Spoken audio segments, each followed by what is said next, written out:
안녕하십니까. 반갑습니다. 여러분들 국가정보학 수업하러 온 거 맞죠? 당연하겠지. 야, 지금 이제 올해 시험 친분들 이제 합격자 발표 나가지고 오늘 면접 등록해놓은 거 보니까 큰일 났어. 이제 너무 많아가지고 내가 다 해야 되는데 면접을 밤새서 면접해야 될 판이야 지금. 하여튼 이 학원에 잘 오셨네. 그러니까 그죠? 사실 이 경쟁률에 비하면은 굉장히 합격을 많이 했어요 원래. 그래서 내가 걱정해. 내가 면접을 다 해야 되니까. 여러분들도 마찬가지. 근데 국가정보학이라는 과목 자체가 혼자 공부하면은 아주 많은 시간을 투자해야 돼. 진짜 많은 시간을 투자해요. 근데 그 나중에 이제 설명해 드릴게요. 근데 같이 하게 되면은, 학원에서 같이 하게 되면은 다른 수업을, 다른 공부를 많이 할 수 있어요. 국가정보학 때문에. 왜? 국가정보학을 대신 여기 있는 사람이 다 해주니까. 국어 같은 경우는 어렵단 말이에요.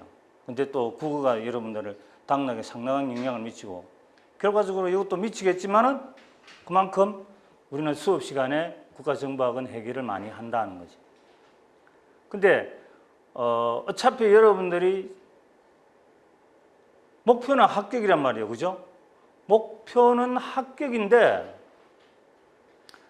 안타까운 거는 뭐냐면은 처음부터 끝까지 꾸준하게 하는 사람은 합격을 하고 중간중간에 쉽게 빠지는 분들은 절대 합격을 못 하더라는 거예요. 내가 수년간 경험한 결과예요. 그리고 무엇이든지 꼼꼼하게 잘 살펴보는 사람, 즉 말해서 내가 이걸 모르면, 이해를 못하면 난 안 넘어갈 거야 하는 식으로 꼼꼼하게 공부를 하는 사람은 또 합격을 해요. 적당히. 분명히 내가 잘못 설명하고 넘어갔는데도 질문 안 하는 사람이 있어. 그 사람은 그 모르는 대로 틀린 대로 가는 거야. 그러면 안 된다는 거지. 끝까지 알려고 노력을 해야 된다는 거지. 국가정보학이라는 게 그렇게 뭐 쉬운 건 아니지만은 혼자서 안 하고 같이 하면은 엄청 쉬워요. 왜냐하면은 근데 여러분들이 이제 문제가 뭐냐면은 이 국가정보학이란 자체가 탄생이 국가정보원 시험을 위해서 처음에 만들어진 게 군무원까지 적용이 됐단 말이에요. 그러다 보니까 모든 대부분의 교재가 국가정보원 위주로 만들어져 있다는 거지. 그럼 뭐 시험도 그 유사하게 하다 보니까 우리 군무원 시험 치는 분들이 불리한 거야. 그래서 우리 군무원들이 군무원으로서 어떤 기본 소양을 평가하기 위한 내용으로 보기에는 너무 좀 어려운 부분이 있어요. 특히 정보를 처음 접하는 분들. 그래서 용어에서부터 이해가 잘 안 가는 부분들이 많이 있더라는 거지. 하지만 저하고 여러분들이 같이 하면은 다 해결될 테니까 한번 처음부터 성의를 가지고 끝까지 한다. 즉 내가 군무원으로 꼭 합격하겠다. 절실한 마음을 가지고 해야 돼. 절실한 마음. 절실한 마음이 없으면은 끝까지 못 가요. 내가 군무원이라는 취업을 하면은 이제 또 새로운 세상을 만날 수 있는데 그걸 못하면은 또 새로 시작해야 된다. 너무너무 힘들다. 요즘 얼마나 취업하기 힘들어요. 그렇죠? 그래서 지금 1차 합격한 친구들도 마찬가지야. 내가 아주 그냥 혼을 내고 있어요. 자기소개서 7번, 8번 빠꾸 당한 친구도 있어, 나한테. 합격을 하려면은 성의껏 해야지. 나는 그냥 내 일이 아니다 이런 식으로 그냥 넘어가지 않아요. 여러분들 합격하겠다는 의지가 있는 사람은 내가 혼을 내서라도 합격시키려고 나는 노력하는 사람이야. 난 뭐 그냥 대충 봐주면 되지, 그죠? 돈도 안 받고 무료로 해주는데. 하지만 그게 아니라는 거야. 합격할 의지가 있는 사람들은 혼이 나더라도 끝까지 쫓아오더라. 여러분들도 혼이 나더라도 끝까지 하겠다는 마음가짐을 분명히 하고 하셔야 됩니다. 중간중간에 놓치면은 여러분들 인생이 또 고달파져. 새로 인생 고달파진 인생 좋지 않잖아요. 그죠? 진짜 절실한 마음을 가지고 여러분들이 원하는 직렬에 왔으면은 거기에 맞게 공부를 해서 합격을 하도록 합시다. 7급이든 9급이든 다 마찬가지예요. 어차피 원래도 시험 문제 내용을 보니까 7급이나 9급이나 별 차이 없어. 그러니까 같이 하면 돼. 자, 국가정보학 하이클래스 군무원에서 하는 걸 어떻게 하는지 한번 봅시다. 이 국가정보학의 정보 직렬 자체가 시험이 어떻게 되냐면은 이게 이제 2006년도부터 시작이 됐어요. 그 전에는 우리 군무원 시험에 과목으로 적용이 안 됐어요. 안 되다가 2006년도부터 됐는데 출제가 전에는 단순하게 그냥 뭐 한 질문 하나에 짧은 거 한 대여섯 단어 해가지고 사지선다형으로 이렇게 나왔는데 몇 년 전, 3년 전부터는 전부 다 이렇게 문장으로 돼버렸어요. 문장으로 지문이 전부 다는 아닌데 일부가 그렇지만은 그래도 전에는 시간이 모자라서 못 풀었다는 사람이 없었어요. 시간이 한 25분이면 한 15분에 다 풀어. 전에는. 근데 지금은 시간이 없어서 다 못 봤습니다. 이런 사람이 나온다, 이제. 지문을 다 못 읽었다는 이야기예요. 그 지문도 그냥 못 읽은 게 아니고 읽어도 무슨 말인지 몰라가지고 답을 제대로 못 쓰는 거야. 그런 현상이 지금 생기고 있다는 거예요. 그게 뭐냐면 아까 처음에 말했듯이 꼼꼼하게 공부하라는 뜻이에요. 그게. 그래서 시간도 많이 걸리고 또 이제 전에는 그렇지 않은데 요새는 또 법령 문제가 많이 있어요. 우리 국가정보학과 관련되는 법이 엄청나게 많이 있어요.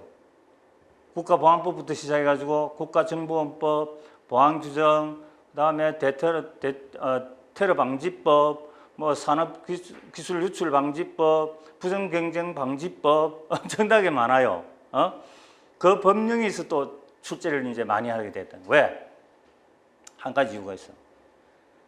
이 이야기를 혹시 듣는 교수님들은 섭섭할지 모르겠지만은 저처럼 이렇게 정보에서 근무를 해보지 않은 분들이 그리고 나처럼 전략정보 같은 이런 전문 교육 과정을 거치지 않은 사람들, 즉 행정학과나 그냥 일반 정치학과 이런 데서 외교정치학과 이런 데서 근무하시던 분이 시험 출제위원을 온단 말이야. 그러면은 우리가 진짜 알맹이로 하는 그 정보에 대해서는 잘 몰라요. 오로지 이제 국가정보학이라는 큰 틀에서 보면 그 사람들도 이해를 하지만 그건 모른단 말이야. 그러니까 제일 내기 쉬운 게 법령징. 왜? 이건 틀릴 리가 없잖아. 오류가 생길 확률이 적잖아요. 그렇죠? 우리 괜히 그 군에서 쓰는 정보 용어 갖다 집어넣었다가는 틀릴 수가 있단 말이야. 그러니까 그런 문제가 많이 나오기 시작했다. 이제 경향이지 그게. 그리고 또 이 책이라는 게요. 나중에 보면 알겠지만은 열 몇 가지가 거의 20가지 돼요. 우리 국가정보학에 관한 책이 종류가. 그러면은 그 사람들이 다 똑같은 생각을 가지고 책을 만드느냐? 아니다. 학자들은 고집이 있잖아. 자기 고집을 가지고 만들어 놓으니까 시험 출제하는 사람들이 막 헷갈리는 거야. 이 책 보면 이렇고 저 책 보면 저렇고. 그러다 보니까 애매하게 출제를 해.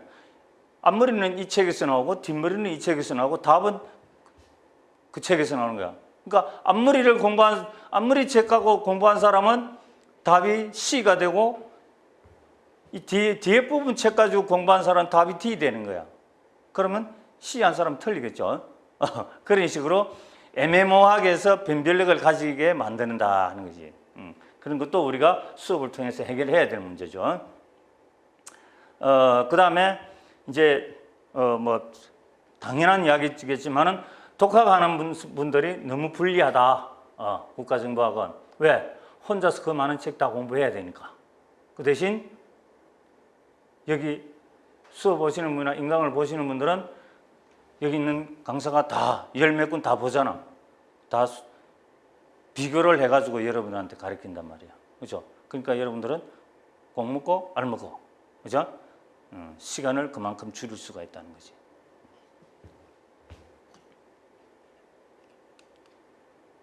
이게 이제 이런 문제가 앞에 최초 나온 문제가 대부분이었는데 전에는 이때는 진짜 15분 만에 풀고 나왔어요.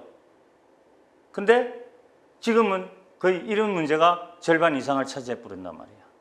그러니까 읽다 보면은 읽기도 바쁜데 의미까지 알아야 되니까 정말 힘들겠죠. 그래서 공부를 할 때 하나하나 내가 어떤 문장이 나타나더라도 내가 이해를 하고 지나가야 된다. 이해하지 못하면은 못 맞힌다는 거지. 틀린다는 거지. 그래서 작년 같은 경우 거의 만점 가까이 맞은 사람이 한 사람이 있었어요. 7급이었는데 여자분이었는데 어떻게 공부했냐 그러니까 어떻게 그 어려운 거지. 왜냐하면 작년에 거의 대부분이 과락이 많이 나왔어요. 40점 이하가 많이 나왔어. 이런 식으로 출제가 되는데 근데 그 친구는 그렇게 나왔어. 어떻게 그러냐 하니까 공부할 때 꼼꼼하게 해놓으니까 이 내용을 문제를 풀 때도 내가 공부했던 내용과 연상을 시켜서 하나하나 읽어보니까 다 이해가 되더라는 거야. 그러니까 다 맞추지. 한 개는 틀렸는데. 그런 식으로 이렇게 나오더라도 해결을 할 수가 있다. 겁먹지 말고 공부만 꼼꼼하게 잘 하시면 된다 이 말이에요. 자, 국가정보원과 정보학과 관련된 서적들이야. 지금 여기 14가지 써놨죠. 또 있어. 여기도 있잖아. 또 여기도 하나 있잖아. 그리고 각 학원에 가면 또 하나씩 다 있어. 그럼 이제 주르륵 서면은 20가지 넘겠죠. 이게 이제 가장 시중에서 보편적으로 사람들이 사보는 책들이야. 근데 여기 있는 이분들은 대부분이 학자들이에요. 우리는 학자라기보다도 가르치는 사람이죠. 이 사람들 그 종합해가지고 여러분들 머릿속에 확 집어넣어주는 거예요. 이분들이 연구를 하고. 근데 연구를 게을리하는 사람들이 문제야. 2010년도, 2007년도, 2005년도에 책을 써놓고 그냥 내버리는 거야. 세월이 흘러가 바뀌어버렸잖아, 내용이. 그런데 이걸 가지고 출제를 해버리면 어떻게 되냐고. 그죠? 각 나라들이 정보기구를 그냥 가만 놔둡니까? 자꾸 바꾸잖아. 바꾸고, 내용도 바꾸고. 근데 옛날에 써놓은 책 갖고 최신이라고 써놓고 그냥 내버려 둔단 말이야. 국가적으로 책임을 지고 있는 그런 분들도 있어요. 그래서 상당히 이제 이 공부하기가 어렵게 이 많은 책들을 다 사가 보느냐? 나만 다 사가 본다 이거지. 왜? 여러분들을 위해서 나는 다 있다 이 책을. 개인 사비로 다 사지. 그지? 근데 오랫동안 했으니까 1년에 몇 권씩 사놓으면 다 되겠죠. 그죠? 그래서 책이 바뀔 때마다 나는 여러분들을 위해서 새 책을 자꾸 사는 겁니다. 그래서 여러분들한테 모아서 전달해 준다. 아시겠죠? 이러니까 학원에 와서 공부해야 되겠죠? 할 수 없어. 그 다음에 문제. 출제도 전에 조금 단답형 짧은 문장으로 할 때는 좀 집중적으로 어떤 한 책에, 왜냐하면 그 당시에는 어떤 특정 책을 위주로 해서 문제가 나왔어요. 그러다 보니까 그게 집중되는 부분이 있었어, 문제가. 근데 지금은 다 분산돼 버려서 문제가. 그래서 국가정보학 개념부터 시작해가지고 국가정보기구에 대한 통제, 혁신, 과제 이런 것까지 지금 여기 쳐다보니까 아무도 모르겠죠. 알 필요도 없고 우리가 이제 이 공부해야 될 내용들인데 이런 식으로 골고루 출제가 되고 이제 집중적으로 출제되는 부분도 매번 빠지지 않고 단골 손님처럼 출제되는 이런 분야들도 있어요. 이런 뭐 세계 국가별 정보 기구라든지 정보 어디 갔나? 정보 분석이라든지 이런 활동 이런 것들은 뭐 단골 손님이죠. 약방의 감초. 저거 빠지면 정보가 아닌데. 그러니까 이런 것도 나온다.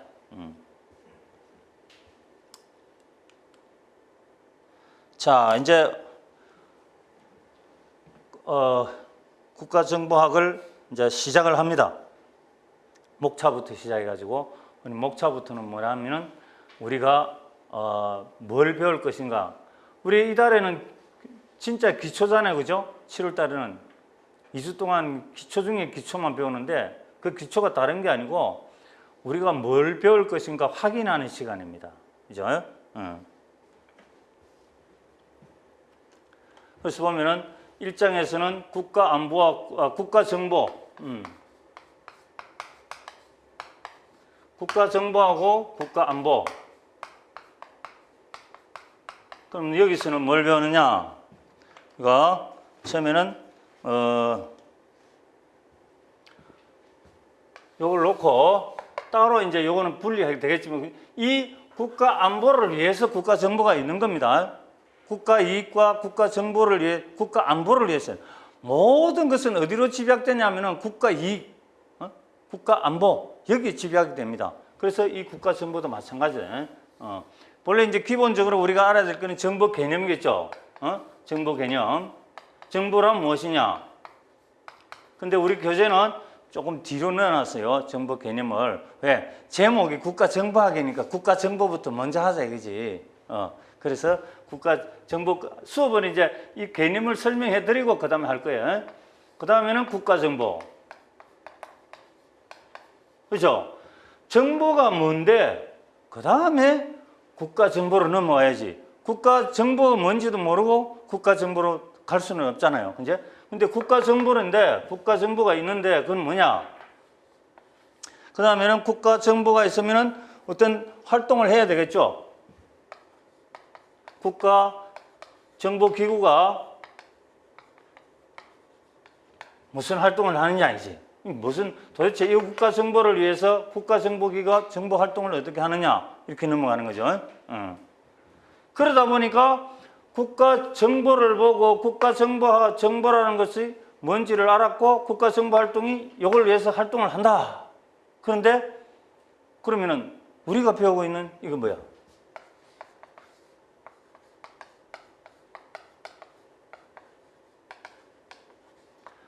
이놈 국가정보학이라는 건 또 뭐냐? 복잡하죠, 그죠?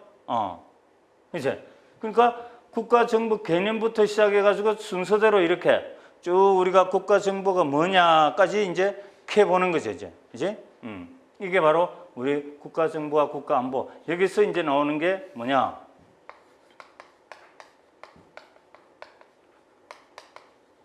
국가안보 종류별로, 이게 왜 국가 이런 안보를 위해서 국가정보가 필요한지 그걸 이제 우리가 알아보는 거예요.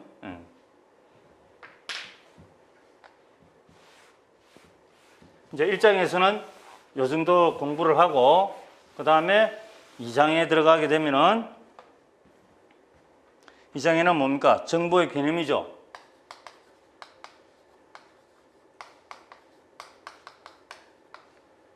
국가정보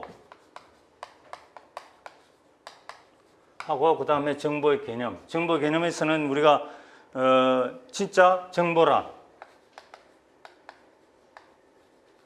여기서 또 하나 빠진 게 있는데 여기는 뭐냐면은 정보의 역사, 정보 활동의 역사. 이 역사도 포함이 될 겁니다. 우리 교재에는 역사를 넣지 않았어요. 왜냐하면 출제도 잘 안 되고 해가지고 안 넣는데 제가 나눠드렸죠. 거기 있어요. 하고 그 다음에 정보란 무엇인가 해서 이제 정보에서는 뭐가 나오면은 여기서 첩보가 나오고 자료가 나오고 첩보, 정보 이렇게 이제 구분이 되기 시작해요. 그다음 여기서부터 우리 역사가 정보의 역사가 시작되는 겁니다. 이제 이렇게 해서 개념을 잡죠. 개념을 잡으면은 정보의 요건. 그러니까 질적으로 어떤 정보가 돼야 좋은 정보가 될 수 있는가 하는 그런 요건을 이제 우리가 배우게 되는 거죠. 그 다음에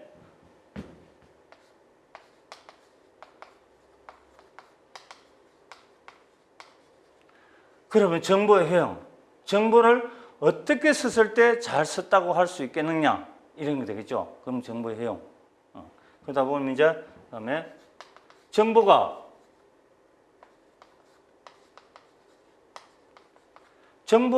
하나만 있는 게 아니고 여러 가지가 있다는 거예요. 정보가 종류별로. 즉 말해서 우리가 국가에 보면은 국가정보기구가 있고 각 정보 부처에 또 정보기구가 있다. 그러면은 이게 수준별로 보면은 국가정보가 있고 국가부문정보가 있다. 또 이런 식으로 나눠지는 거예요. 그런 식으로 정보 종류를 또 여러 가지로 보고 있고, 이제 이것도 연결된 게 이제 뭐 국가안보죠. 국가안보의 종류와 국가정보 종류는 조금 차이가 있습니다. 뭐 학자들이 그렇게 분류를 해놨는데 내가 어떻게 잡아올 수도 없겠더라고 보니까. 그 다음에 국방정보. 여기서 국방정보. 국방정보가 여러분들에게는 가장 중요한 게 국방정보죠. 그런데 사실은 국방정보는 문제가 매년 나와야 되고, 이제 이 정보 종류 속에 이제 국방정보가 있는 거예요, 이제. 그래서 국방정보는 저런 거구나. 우리가 군에서 분류하는 방법하고 국방정보를 우리 일반 이 국가정보학을 연구하는 학자들이 분류하는 방법은 좀 틀립니다. 우리는 크게 세 개, 전략정보, 작전정보, 그 다음에 전술정보로 분류를 하는데 우리 학자들은 전략정보와 전술정보로만 분류를 해요. 우리는 이게 옛날 방식이라. 우리 군에서도 옛날에는 그렇게 했어.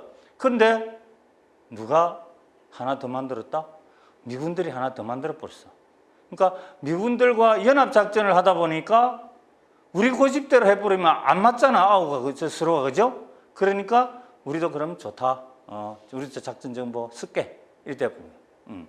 왜 그러냐면은 미군들은 이 4단이나 군단급 제대까지는 그 전술제대고 그 이상으로 군급 이제 통합사령부인 전략제대인데 그러다 보니까 그 중간에 있는 애매한 부대들 때문에 작전 정보를 하나 더 넣은 거예요. 왜?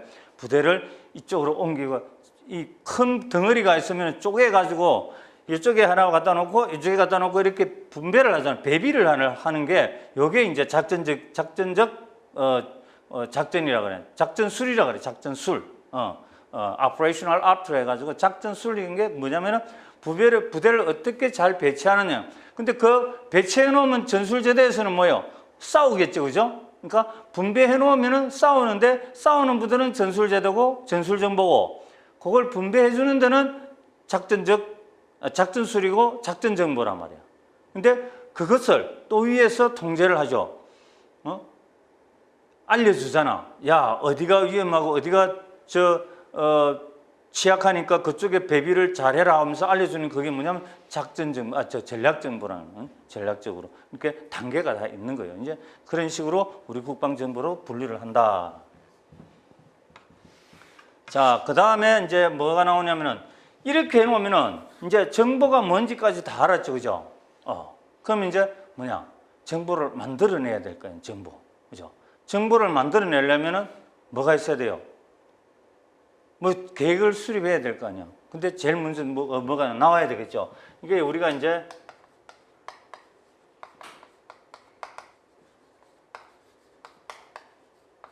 정보순환 단계라는 걸 배우게. 정보순환 단계. 정보순환 단계를 배우게 되면은 뭐냐면은 제일 먼저 뭐가 나와야 되겠어요? 첫 번째 요구가 있어야 돼. 정보 요구. 그렇죠? 누군가가 나 어떤 계획을 수립하려니 이러이러한 정보가 필요한데 정보 좀 주시오. 그죠? 누구에게?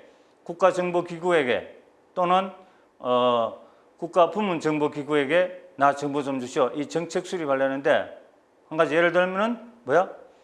자, 우리가 아프리카에 대한 정책으로 아프리카에 수력 발전소를 세워주기로 했다. 그러면 우리 어디에서 하겠습니까? 뭐 외교부나 국토부에서 누구에게?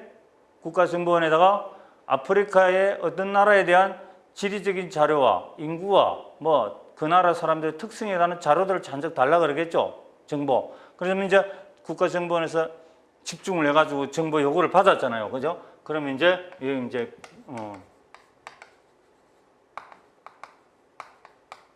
뭐 이거는 나중에 할 겁니다. 다 따로 할 거니까 지금 여기서는 뭐 약간 차이가 있어도 그냥 갑니다. 왜냐하면 이 자체도 엄청나게 종류가 많아.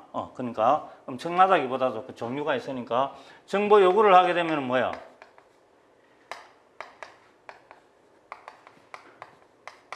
아직 정보가 아니에요. 그죠? 이제 첩보를 수집해야지. 응? 뭐랬나? 자료, 첩보, 정보가 되잖아요. 그죠? 그러니까 일단 자료는 첩보 속에 아주 깊이 되어 있기 때문에 뭐 안 해도 되고, 근데 자료 수집을 한다. 자료 수집을 하면은 자료는 누가 수집합니까? 사람이 하죠. 사람이 하면은 인간 정보, 기술이 하면은 기술 정보, 사람이 아니고 하면은 기술 정보. 기술 정보는 뭐가 있어요? 또 기술 정보는 또 다양하잖아. 뭐죠? 신호 정보가 있대. 신호 정보가 있고, 그 다음에 지리 공간 정보. 지리 공간 정보인데 여러분들 다른 책에 보면 전부 다 뭐냐면은 영상 정보로 나와 있어요. 관계 없어요. 지리 공간 정보 속에 영상 정보가 들어 있으니까. 그 다음에 공개 출처 정보. 아니지. 개척, 미흡, 개척 및 기호 정보 이런 식으로 또 나눠지고, 세 번째는 그 다음에 인간이 하면은 인간 정보, 기술이 하면 기술. 우리 인터넷 있잖아. 또 인터넷이나 방송을 통해서 듣고, 그렇죠? 이런 것들은 뭐야? 잡지를 통해서 볼 수 있는 건 뭐냐? 도서관에서도 보고,